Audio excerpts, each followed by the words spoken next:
The gavel strikes once, and silence swallows the room. Judge Judy leans forward, eyes sharp as glass. "Ms. Monroe," she says, her voice cutting through the tension, "are you certain, under oath, that what you just told this court is the truth?" The actress freezes. Cameras hover. The entire world is watching. She nods, a trembling, "Yes, Your Honor," escaping her lips. But in that instant, something shifts in Judy's gaze, a quiet disbelief that sends chills through the audience. Friends, imagine it. America's sweetheart, the woman whose smile sold 1,000 films, standing in front of the toughest judge alive, and lying. Why would she risk her empire for one sentence? What secret could be so powerful it made her betray the oath she swore on her own soul? As the audience holds its breath, Judge Judy's pen stops mid-note. "Perjury," she whispers, soft enough that only those closest hear it. That single word ignites a storm, gasps, murmurs, flashes of cameras. And beyond the courtroom doors, the headlines are already forming. "Famous actress lies under oath." Judge Judy's reaction leaves nations speechless. But what no one knew then, not the journalists, not the fans, not even the lawyers, was that Judge Judy wasn't just hearing another celebrity case. She was standing at the edge of something far bigger, a reckoning between truth and illusion. Because when fame meets justice, one of them always bleeds. Stay with me, because by the end of this story, you'll understand why the judge's next move didn't just change one verdict, it changed how the world sees honesty itself. A few months earlier, actress Elena Monroe could do no wrong. Her charity for underprivileged children had raised millions. Interviews painted her as the perfect blend of beauty and compassion. Hollywood adored her. But behind that image lay whispers: missing funds, canceled projects, unpaid volunteers. A small group of parents accused the foundation of pocketing donations meant for their kids. At first, no one dared question her. Not until one whistleblower, a young accountant named Rachel Voss, leaked internal emails showing that the actress's personal expenses had been billed to the charity. Within days, tabloids exploded. Elena denied everything, claiming it was all a misunderstanding. She filed a countersuit for defamation. The networks called it the truth trial of the decade. And the one judge unafraid to face her fame head-on, Judge Judy Sheindlin. When the case opened, cameras flooded the courtroom. Elena entered like a queen in exile, flawless white suit, calm smile, as if the world's suspicion couldn't touch her. But Judy had seen too many masks. The first hearings seemed routine. Financial records, testimonies, questions about management. But Judy's instinct told her something was off. Every time Elena spoke, her story sparkled, but the facts didn't. Judy would tilt her head, the way she does when sensing manipulation. "You're smart, woman, Ms. Monroe. Too smart to forget your own signature." The audience could feel it, a storm brewing beneath the politeness. And when Judy asked Elena to swear under oath that she had never misused the charity's funds, the actress didn't hesitate. She raised her hand, voice clear, "I swear I've told nothing but the truth." That moment should have sealed it. But instead, it opened a door she would soon regret walking through. As the trial continued, contradictions began to surface like cracks in marble. Rachel Voss, the whistleblower, testified with trembling hands but unwavering resolution. She described emails where Elena personally approved wire transfers to luxury boutiques. Elena's attorney objected, claiming the purchases were for fundraising wardrobe expenses. The audience exchanged uneasy glances. Judy leaned back, letting silence work its magic. "Wardrobe expenses?" she repeated. "For a charity that feeds children?" The courtroom shifted, energy tightening, faith fading. Elena's eyes darted toward her lawyer, searching for rescue. But he looked down, avoiding her gaze. Judy began connecting dots on her notepad, dates, amounts, signatures. And then came the first major slip. A journalist produced a photograph of Elena wearing the exact necklace that appeared on the charity's expense report. She'd worn it to an award ceremony the same week funds went missing. When confronted, Elena smiled faintly. "It was a gift," she said. "From whom?" Judy asked. Elena hesitated, just 1 second too long. "That pause," she said softly, "speaks louder than your answer." The crowd murmured again. The actress's charm, once her shield, was now betraying her. Still, Judy didn't rush. She wanted the truth to surface naturally. Days later, new evidence arrived. An email backup found in Elena's deleted folders. The message read, "Transfer it quietly. They'll never notice." The sender? Elena herself. The defense scrambled, claiming it was fabricated. Judy's expression didn't change, but the temperature in the room dropped. "Ms. Monroe," she said, "you swore under oath that you never misused those funds. I suggest you choose your next words very carefully." Elena's hands clenched on the table. Cameras zoomed. She whispered, "Those emails are out of context." Judy's reply was almost a whisper. Truth rarely needs context. The stage was set for collapse. On the 12th day of the trial, everything unraveled. An anonymous source delivered a flash drive to the court clerk containing unedited video from the charity's office security cameras. What the footage showed erased every doubt. There was Elena, late at night, instructing her assistant to label certain invoices as event costs, then transferring funds to her private account. The timestamps matched the missing money exactly. The courtroom froze. Elena's attorney put his face in his hands. Judy watched the screen, jaw set. Her eyes not angry, just tired. "You looked this court in the eye, and you lied to me." Elena tried to speak, but words failed. Judy stood. "Perjury is not just a mistake, Ms. Monroe. It's an assault on truth." The silence that followed felt endless. Cameras clicked. Spectators whispered. And for the first time, the actress's polished image cracked, tears streaming through the makeup. Friends, you could feel the heartbreak, not just for what she'd done, but for who she had become. Why do people lie when the truth would hurt less? Why does fame make honesty feel optional? Judy turned toward the clerk. "Prepare a perjury notice," she ordered. Reporters rushed out to file their stories. Social media caught fire. #Monroe Trial trended worldwide. Outside, protesters argued. Some demanded she be jailed, others begged for mercy. Inside, Judy studied her notes in silence, because before she decided this woman's fate, she needed to understand why. The next morning, Judge Judy called the courtroom to order. Her tone was different, lower, measured, almost sorrowful. "Elena Monroe, I have presided over thousands of cases, thieves, liars, abusers, but very few that came here with applause still echoing outside these walls." Elena stared down, mascara smudged. "You had everything," Judy continued. "Talent, opportunity, the admiration of millions, and still you took what wasn't yours." "I thought," Elena broke, "I thought I could fix it before anyone noticed. I didn't want to look like a failure." "And so you became a liar instead," Judy sharpened. "Fame doesn't grant immunity from conscience." The room was still. You could almost hear hearts breaking. Then Judy softened. "But here's what most people forget. Truth can ruin you for a day, but lies ruin you forever." Elena began to cry openly now. "I'm sorry, Your Honor." "Don't apologize to me," Judy said. "Apologize to the people you betrayed, the children, the donors, the ones who believed your story."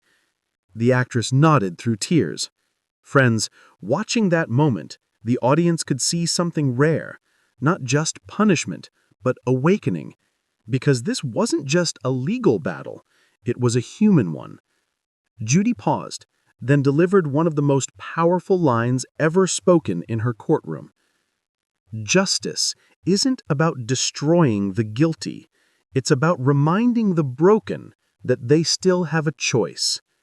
That line echoed across news channels for days. It became the quote everyone shared and the moment that redefined both women forever. When everyone expected handcuffs, Judy did something no one saw coming. She ruled that Elena would avoid prison, but under one condition. Every dollar she misused had to be repaid, tripled, to the foundation, and for the next 5 years, she would work, unpaid, as a legal advocate for youth. Volunteers said she arrived before sunrise and stayed past closing, sorting food donations, cleaning floors, helping kids with homework. There were no cameras this time, only small moments of quiet repair. And sometimes Judge Judy herself would visit unannounced, standing at the doorway with that familiar stern smile. Elena would look up, startled, and Judy would say, "You're still here. Good." It wasn't praise, it was recognition. Reporters eventually caught wind of one of those visits. A single photograph leaked, the once fallen actress and the legendary judge standing side by side, laughing. It went viral, not because of scandal, but because of what it represented. A judge who believed in accountability, and a woman who finally understood it. People called it the smile that closed the case. And yet, Judy's mind never stopped turning. Behind that sharp wit and unmatched command of justice, she knew how fragile truth could be. She often told her clerks, "We live in a world that forgives lies faster than it rewards honesty. That's why we have to guard the truth like a dying flame." Those who worked with her said that after the Monroe case, she seemed more deliberate, more reflective, as though she'd witnessed how much pain a single lie could unleash, not just on the guilty, but on everyone who once believed in them. Television networks replayed the trial on anniversaries. Clips of Judy's speech on truth flooded social feeds, inspiring new generations of viewers. Justice isn't about destroying the guilty. It's about reminding the broken that they still have a choice. Those words were quoted at graduations, written on classroom walls, turned into motivational reels. She had no idea she'd just defied her legacy beyond entertainment. She'd become the voice of moral courage in a time when truth often bends for applause. But then, one day, a letter arrived at her office. No return address, just her name written in careful cursive. Inside, a single page. It read, "Your judgment saved me, not from punishment, but from myself. Thank you for giving me back the truth." It was signed E.M. Judy read it twice, folded it, and placed it in her drawer. She didn't tell anyone, but that night, her clerk swore he saw her pause longer than usual before leaving the courtroom, eyes distant, as if she'd just seen the rare proof that justice had done what it was meant to do. And that's how the story truly ends, not with a scandal, not with a sentence, but with redemption written in silence. The actress who lied to the world and the judge who refused to hate her had become unlikely symbols of something deeper than law, humanity. So friends, if you take one thing from this story, let it be this. Truth doesn't need to shout to change the world. It just needs one person brave enough to protect it.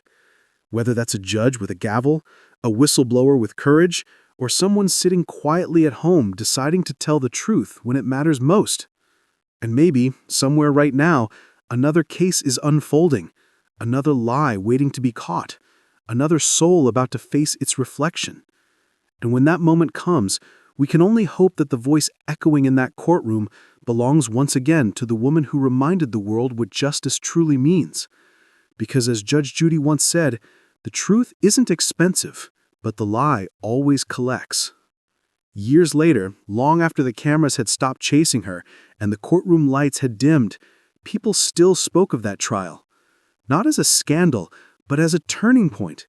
The moment when Judge Judy's voice cut through the noise of fame and reminded everyone that truth isn't negotiable.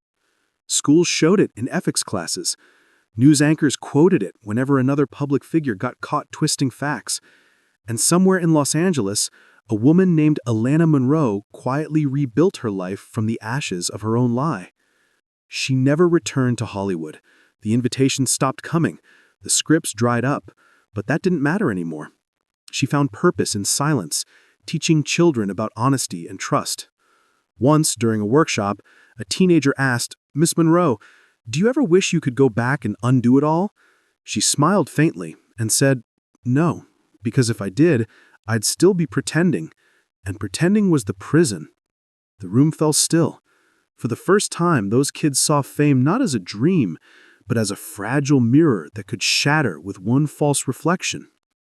Judge Judy heard about that answer months later from a journalist who had been there. She didn't say much, just nodded and said, "Then maybe we both did something right." It was classic Judy. Simple, understated, but it carried the weight of an entire philosophy. Justice, to her, was never about applause. It was restoration. Behind the scenes, however, the story hadn't completely ended. The mysterious case hinted at in the last broadcast, the one where the liar isn't on the stand but behind the bench, was about to unfold. A young judge from another district had been accused of concealing evidence in a friend's case, and when the commission sought a special advisor to review it, there was only one name they all agreed on: Judge Judy Shineland. When she entered that hearing room, it felt like déjà vu, a mirror image in her own courtroom, except this time the accused wore the same black robe she did. Cameras weren't allowed, but word spread quickly that Judy's questions cut sharper than ever. "When a judge lies," she said, "the whole system limps." The irony wasn't lost on anyone. Once again, she was standing at the crossroads of power and truth, and once again, she refused to blink. The inquiry lasted weeks. When the decision finally came, Judy didn't hold back. Justice can forgive mistakes, but deceit from the bench poisons every verdict beneath it. Her words hit like thunder across the legal community. Some called it harsh, some called it holy, but everyone agreed it was pure Judge Judy, fearless, precise, unflinching. Afterward, as she walked down the courthouse steps into the golden glow of the afternoon sun, a reporter shouted, "Judge Judy, do you ever get tired of fighting for the truth?" She stopped, turned slightly, and said with a small smile, "I don't fight for it, I protect it. The truth doesn't need soldiers, just guardians who don't fall asleep." Then she got into her car and drove away, leaving behind a silence that felt heavier than applause. That evening, social media erupted with admiration. Hashtags trended again. Hashtag Judge Judy returns. Hashtag Guardian of Truth. Hashtag When Justice Speaks. People of every age shared clips of her past verdicts, reminding each other that there are still voices in this world that can't be bought or bent. And somewhere, watching from a small apartment above a children's center, Alana Monroe smiled through tears. She whispered to herself, "She never gave up on me." Because in the end, that's what the story really was. Not about fame or scandal, not about punishment or mercy, but about two women whose paths collided in a courtroom and left the world a little more awake. And maybe, one day, when another soul stands trembling before truth, they'll remember her words: "Lies can delay justice, but truth always finds its witness." Friends, that's why stories like these matter. Not because they shock us, but because they remind us, somewhere between guilt and grace, we all stand on trial for the lives we lead. So tell me, if you had one chance to tell the truth, knowing it could cost you everything, would you still say it out loud? Think about it, because the next time that gavel falls, it might not just be a sound, it might be a mirror. And in that reflection, we'll see who we truly are. That gavel's echo still rings, soft but endless, a reminder that truth never really leaves the room once it's spoken. Long after Judge Judy retired from television, the story of Alana Monroe became something like folklore, a modern parable passed around in classrooms, law schools, and late-night talk shows. It wasn't the scandal they remembered, it was the transformation. The way one moment of courage, or in her case, one moment of exposure, could peel back everything false and still leave something human standing. Years later, Judy sat for one final interview. She was older now. The sharpness in her tone mellowed into something almost gentle. The interviewer asked her what she thought her greatest verdict had been. She didn't mention a famous case or a headline moment. She just said, "The day someone walked out of my courtroom, less admired, but more honest." It was clear who she meant. Elena Monroe had become a symbol, not of disgrace, but of rebirth.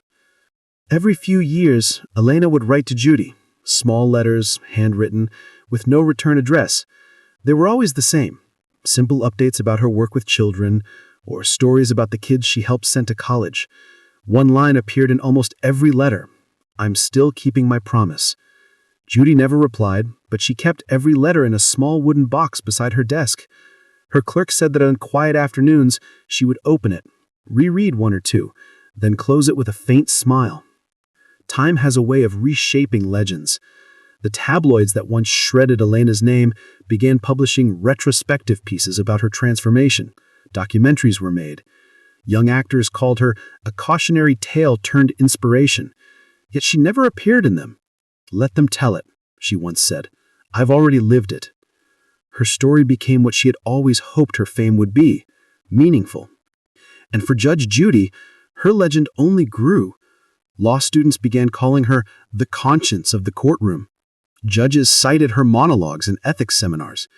One of her most quoted lines, "Truth can ruin you for a day, but lies ruin you forever," was printed across murals and courthouse walls